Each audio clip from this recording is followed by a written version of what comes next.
Hi, everybody.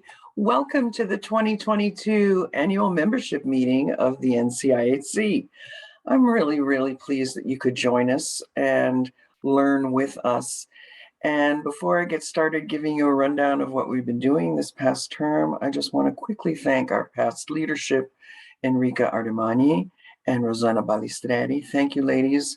And Erica Shell Castro, our incoming president. I really look forward to partnering with you and helping move the profession forward in the place and the way that we want it to be.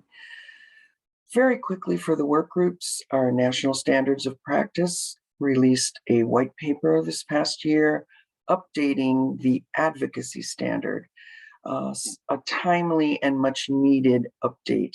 So please go have a read, it's worthwhile.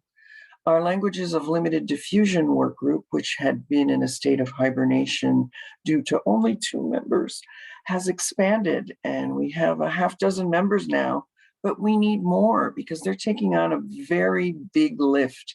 They are reviewing glossaries, dictionaries, and other vetted, reliable resource material for interpreters of languages of limited diffusion. So if you are an interpreter of a rarer language, please come and join us. We need more bodies. Our Home for Trainers work group, the webinar work group that you all know and love, has a full slate coming up for 2022 and will probably once again exceed our mandate of 6 webinars per year. We tend to average 8 or 10. As for Standards and Training Committee, which I chair, we too have expanded and added new members, one of whom is a provider himself. And that provider is interested in offering webinars for interpreters from the provider perspective, what providers wish interpreters knew more about for specific topics. So that will be an interesting slant, I think, coming up. We'll also be adding podcasts to our lineup. So stay tuned, or better yet, come aboard, help us with this work. The language access barrier is real and is just as big as it was 10, 20 years ago. And we want to make that gap decrease. We want to make that barrier go away. And we also want to improve working conditions and rate of pay and access to benefits for interpreters. So help us make that happen.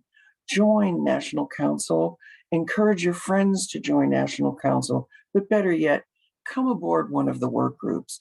Come help us. Learn from your friends and colleagues. I have learned so much from my fellow work group members, and trust me, if you're not friends yet, you will be at the end of successfully bringing a project to completion. So I look forward to being with you, hopefully in person next year, because for Brazilians, that hug, aquele abraço, is so important. And it's been a real challenge these last 2 years, doing pretty much everything remotely. But beijo to all of you who came, and I hope to see you in person next year. Enjoy the annual membership meeting. Tchauzinho!